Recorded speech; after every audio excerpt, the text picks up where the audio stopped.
안녕하십니까. 원혜영입니다. 경기도지사 새정치민주연합 출마자입니다. 저는 일찍이 공공성 수호를 이번 선거에서 진보 진영이 함께 공유해야 할 최고의 가치로 설정을 하고 공공성을 수호하기 위한 여러 가지 정책을 개발했습니다. 그 첫 번째 대표적인 정책이 바로 버스 공영화 정책입니다. 오늘은 두 번째로 원혜영의 007 프로젝트 두 번째 정책 공공의료 분야를 말씀드리겠습니다. 공공의료로 지키는 경기도민의 생명과 건강. 잘 아시다시피 박근혜 정권은 의료 재별의 배를 불러주고 아픈 사람을 병원에 가기 힘들게 하는 의료 민영화, 영리화의 길을 가고 있습니다.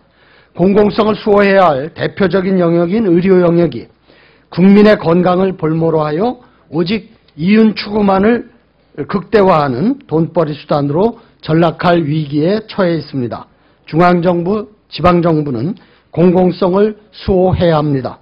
공공성을 수호할 자신이 없는 정부는 물러나야 합니다. 홍준표 경남도지사처럼 의료 공공성을 전면적으로 파괴하는 그러한 정치인은 심판받아야 합니다. 저 원혜영은 경기도지사가 되면 다음과 같은 의료 공공성 강화 정책을 반드시 시행하겠습니다. 첫째, 보호자 없는 병원 500병상을 운영하겠습니다. 죄송합니다. 첫째, 보호자 없는 병원 5,000병상을 운영하겠습니다.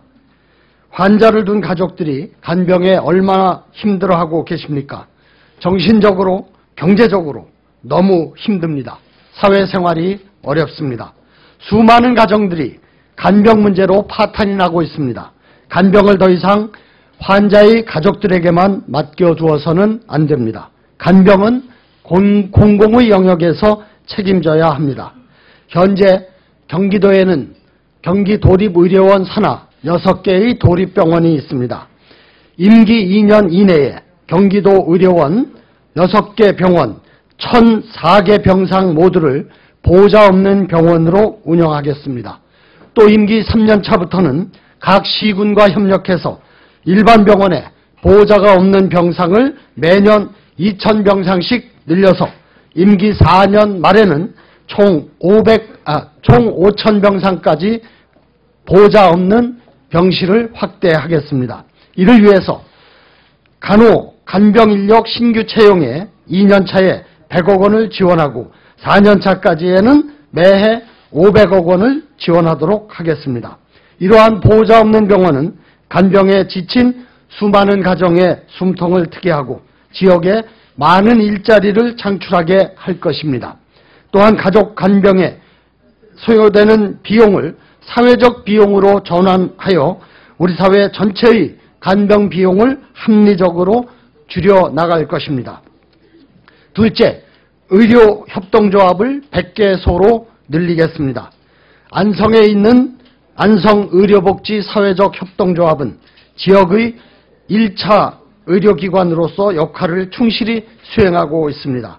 나아가서 지역사회의 건강 불평등을 줄이고 지역 주민이 스스로 건강을 지킬 수 있도록 결정적인 도움을 생활 모든 분야에서 도와주고 있습니다. 착한 진료로 감기 환자의 경우 항생제의 사용이 일반 병원의 10분의 1에 불과합니다. 다른 병원에서는 돈이 없어 진료받기 어려운 환자들도 적극적으로 진료하고 있습니다. 공공의료기관에서도 하기 힘든 공공의료를 의료협동조합이 거뜬히 해내고 있습니다. 이와 같은 성공 사례를 도내 전역으로 확산시키겠습니다. 현재 지역운동 차원에서 이루어지고 있는 경기도의 10개소에 불과한 의료협동조합을 31개 모든 시군에 확대해 나가겠습니다. 임대료 및 운영비를 1개소당 평균 1억 원씩을 지원해서 연 1억 원씩을 지원해서 임기 2년 내 40개소, 임기 말까지 100개소로 대폭 확대하겠습니다. 의료협동조합이 공공의료기관에 공공의료 기능을 분담할 수 있도록 아낌없는 지원과 협력을 하겠습니다. 경기도민 모두가 조합원으로 참여하는 의료협동조합 시대를 열겠습니다. 경기도 의료원을 중심으로 공공의료 수준을 대한민국 최고 의료 수준으로 끌어올리겠습니다. 저 원혜영의 경기도민 여러분에 대한 사랑을 한 분 한 분의 고귀한 생명과 건강을 지키는 정책으로 실천하겠습니다. 믿을 수 있는 의료, 내 편인 의료를 경기도에서 반드시 이루겠습니다. 공공의료로 무너져가는 우리 사회의 공공성을 지켜내겠습니다. 고맙습니다.